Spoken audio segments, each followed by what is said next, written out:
আমরা শুনে নিয়েছি স্কোরে আমাদের এবারে যে রাউন্ড আমরা বাউন্স রাউন্ড করবো। বাউন্স রাউন্ডে পরপর কোশ্চেন যাবে, অর্থাৎ টিম নাম্বার 4 থেকে আমরা উল্টো দিক দিয়ে আসবো। সঠিক উত্তর 10, ভুল হলে কোনো ব্যাপার নেই, কিন্তু যে টিম উত্তর দেবে তার পরের টিম খালি কোশ্চেন পাবে। বোঝা গেল? যে টিম উত্তর দেবে তার পরের টিম মাত্র কোশ্চেন পাবে। মানে এমন হলো কোশ্চেন নাম্বার 3 কে কোশ্চেন করেছি, উত্তর দিয়েছে টিম নাম্বার 1, তাহলে কোশ্চেন কিন্তু আর 4-এ যাবে না, কোশ্চেন যাবে এখানে, এই দিক দিয়ে ঘুরবে। অর্থাৎ যে টিম উত্তর দিচ্ছে তার পরের দল উত্তর দেওয়ার সুযোগ পাচ্ছে, কোনো নেগেটিভ নেই। রেডি? ঠিক আছে।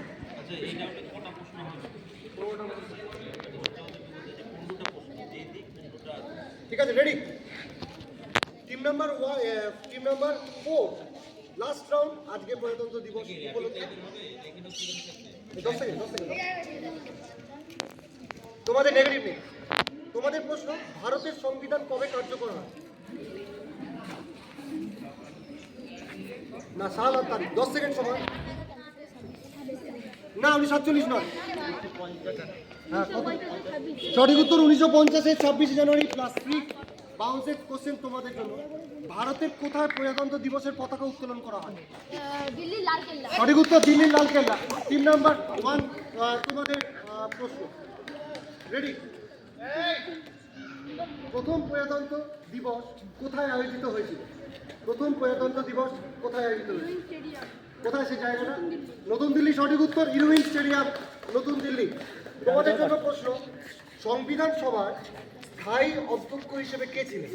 সংবিধান সভায় স্থায়ী অধ্যক্ষ জোরে ডক্টর রাজেন্দ্র প্রসাদ। সঠিক উত্তর। পরের প্রশ্ন তোমাদের জন্য। রেডি? ভারতের জাতীয় পতাকার দৈর্ঘ্য ও প্রস্থের অনুপাত কত? 3:2। সঠিক উত্তর। পরের প্রশ্ন তোমাদের, ভারতের জাতীয় সঙ্গীত প্রথম কোথায় গাওয়া হয়? মানে জাতীয় কংগ্রেসের কোন অধিবেশনে, কোন শহর, কোন সাল বলতে হবে? 1911 সালের কলকাতার অধিবেশন। সঠিক উত্তর 1911 সালের কলকাতা অধিবেশন। পরের প্রশ্ন তোমাদের জন্য, প্রজাতন্ত্র দিবসে প্যারেডের আয়োজন করে কোন মিনিস্ট্রি বা কোন মন্ত্রক? ভারতের কোন মিনিস্ট্রি বা কোন মন্ত্রক প্রজাতন্ত্র দিবসে? প্রতিরক্ষা মন্ত্রক বা ডিফেন্স মিনিস্ট্রি। সঠিক উত্তর। তোমাদের জন্য প্রশ্ন, জাতীয় সঙ্গীত যে আমরা গাই, গাওয়ার প্রকৃত সময় কত? সরকারি নির্দেশনামা কত সময় রয়েছে? 52 সেকেন্ড। সঠিক উত্তর। পরের প্রশ্ন তোমাদের জন্য রয়েছে, প্রজাতন্ত্র দিবসে ভারতের কোন দেশ থেকে প্রতিনিধি সবচেয়ে বেশি এসছে? কোন দেশ থেকে বা কোন দ্বীপপুঞ্জ থেকে সবচেয়ে বেশি এসছে? পশ্চিমবঙ্গ থেকে সবচেয়ে প্রজাতন্ত্র দিবসে ভারতে এসছে United kingdom. Right answer, +10 United kingdom. তোমাদের জন্য প্রশ্ন, প্রজাতন্ত্র দিবসে যে প্যারেড করা হয় থাকে, রাষ্ট্রপতি ভবন থেকে শুরু করে আমাদের যেখানে প্যারেড শেষ হচ্ছে সেই দূরত্ব কত কিলোমিটার? 5 কিলোমিটার। সঠিক উত্তর।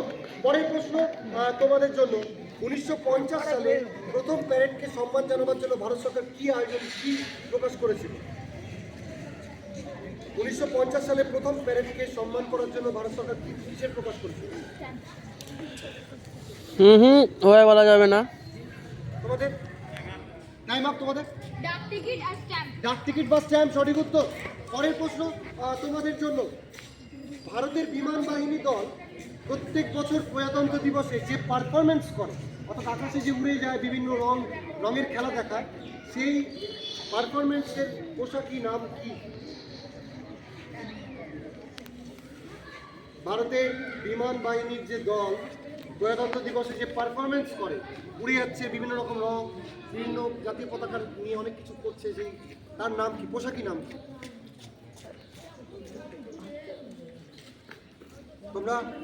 তোমরা সঠিক উত্তর ছিল সূর্য কিরণ।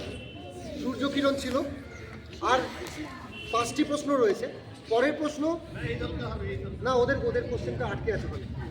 আরেকটি কোশ্চেন রয়েছে, ভারতীয় সংবিধানে কোন ধারায় রাজ্যপালের নিযুক্তির কথা বলা হয়েছে? কত নম্বর আর্টিকেলে রাজ্যপাল নিযুক্তির কথা বলা হয়েছে? সঠিক উত্তর 155। পরের প্রশ্ন তোমাদের জন্য প্রশ্ন, ভারতের প্রথম প্রতিরক্ষা মন্ত্রী কে ছিলেন? বলদেব সিং। Right answer. পরের প্রশ্ন তোমাদের জন্য। রেডি?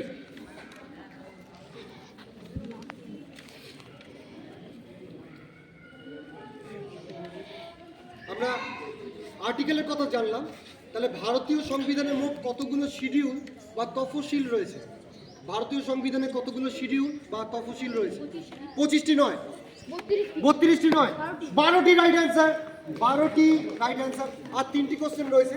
এবার তোমাদের জন্য প্রশ্ন, ভারতের প্রজাতন্ত্র দিবসে প্রথম মহিলা প্রধান অতিথি হিসেবে এসেছিলেন থাইল্যান্ডের একজন বিখ্যাত মানুষ, তিনি কে?